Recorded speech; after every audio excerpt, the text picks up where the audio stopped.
Oke, jadi di video kali ini aku nggak akan ngerjain orang atau sparring sama orang-orang League Chess atau yang lainnya. Tapi sekarang aku mau ngebahas partai waktu aku latihan sama pelatih aku, yaitu tentang menghancurkan pertahanan Sicilian Najdorf. Ikutin terus ya. Ya, langsung aja, ini udah ada partainya, kita langsung bahas. Di sini aku pegang putih dan pelatih aku pegang yang hitam. Seperti biasa, E4, C5, kuda F3, D6, D4, CX D4, kuda X D4, kuda F6, kuda C3, A6, gajah E3, E5. Nah, untuk varian Najdorf yang seperti ini, kuda diusir. Sebetulnya ada beberapa pilihan untuk kuda lari dari usirannya, yaitu bisa aja kuda balik lagi ke F3 atau kuda mundur ke B3. Perbedaannya kalau kuda ke F3 itu mungkin akan lebih sedikit tertutup dan biasanya melakukan rokade pendek. Tapi di sini aku sebagai pemain yang agresif, gak suka varian itu, lebih suka ke varian mundur kuda ke B3 seperti ini. Lanjut, hitam melangkah gajah E6.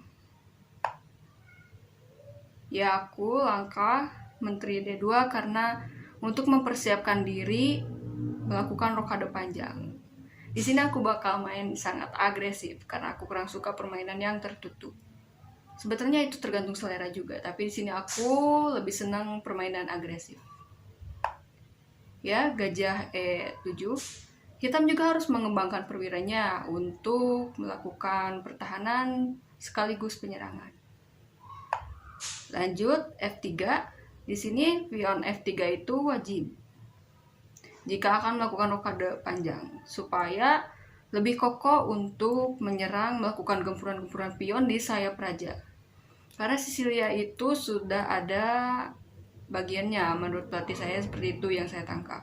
Sudah ada bagian-bagiannya untuk putih, jika hitam rokade pendek harus dan wajib menyerang di sayap raja.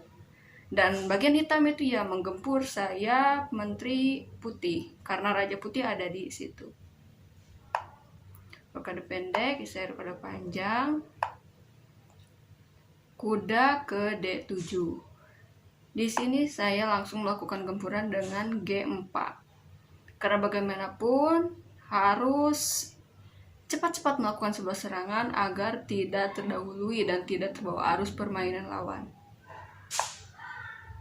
Hitam tidak mau kalah, hitam juga melakukan serangan dengan cara mendorong pion ke B5. Di sini saya hiraukan saja karena menurut saya lebih cepat menyerang ke serangan saya daripada serangan hitam ke saya. Seperti itu.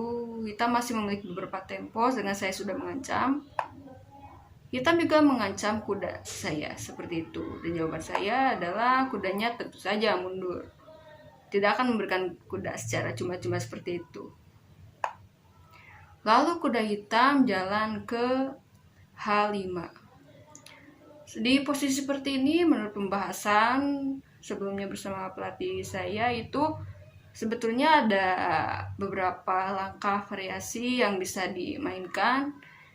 Bisa saja menjalankan kuda ke G3, tetapi itu saya kurang menyukai varian itu karena untuk lanjutannya biasanya varian yang seperti itu lebih lambat atau lebih cocok untuk pemain yang sabar, yang suka posisional. Tapi saya kurang suka itu karena saya agresif, lebih suka buka-bukaan kayak gitu. Jadi saya langkah pion F4.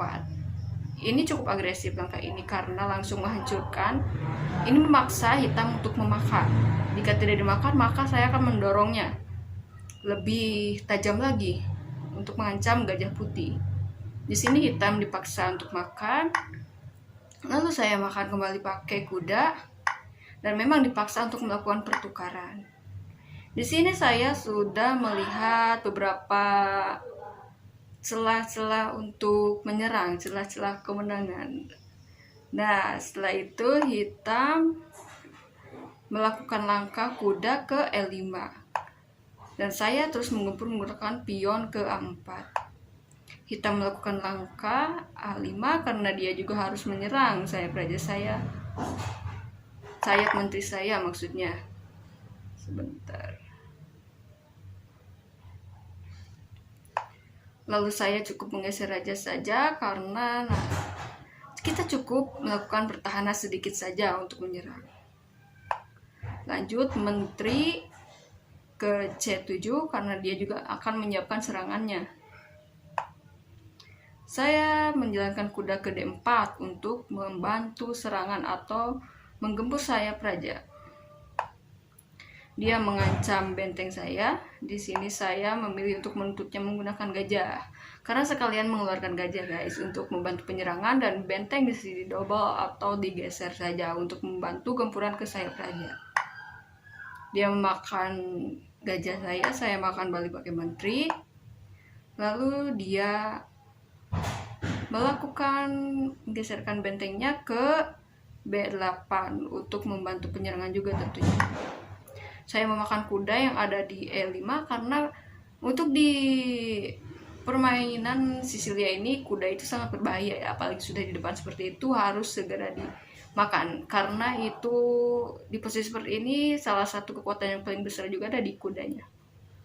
Lanjut dia memakan kuda saya menjalankan kuda ke F5 untuk melakukan penyerangan lagi tentunya. Di sini saya sudah cukup enak ya posisi putih. Dia memundurkan gajahnya, saya maju lagi pionnya untuk menyerang lebih dekat. Dia pun tidak mau kalah, maju lagi pionnya. Lalu saya ancam lagi petak G6-nya menggunakan pion saya untuk lebih menggempur sayap raja lagi. Dia pun tidak mau kalah seperti itu. Saya melakukan skak terlebih dahulu dengan memakan pion di F7. Lalu dia memakan menggunakan menteri. Saya makan pion tersebut dan dia memakan pion saya. Lalu di posisi seperti ini, pion tersebut kurang bagus untuk dimakan, tapi lebih baik majukan saja pion, karena ini bisa membuat kita bertahan atau kita sama saja dengan melakukan sedikit pertahanan. Dia melakukan sebuah langkah mungkin mencoba saya. Pelatih saya sedang menguji saya dengan posisi seperti ini. Mungkin di sini saya tentunya makan saja, dikasih gajah gratis seperti itu, karena menurut saya langkah itu kurang efektif dan mungkin akan menguntungkan saya. Di posisi seperti ini dia memakan tentunya.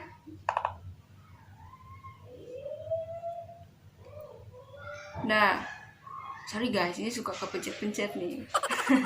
Di posisi seperti ini saya melakukan langkah steer karena saya melihat ada langkah checkmate beberapa langkah ke depan. Tetapi kita harus mengusir terlebih dahulu menteri yang ada di F7 tersebut. Menterinya pindah ke A7 karena mungkin dia juga membutuhkan bantuan untuk menggempur raja saya yang ada di sayap menteri. Saya melakukan cek atau skak. Rajanya menggeser ke H8. Ini semakin membuat saya dengan mudah melakukan serangan terhadap raja hitam. Sorry guys, berisik. Tapi nggak apa-apa lah ya, kedengeran ya. Nah, saya di sini melakukan skak, lalu dia menggeser rajanya ke G8. Tapi seandainya tadi di posisi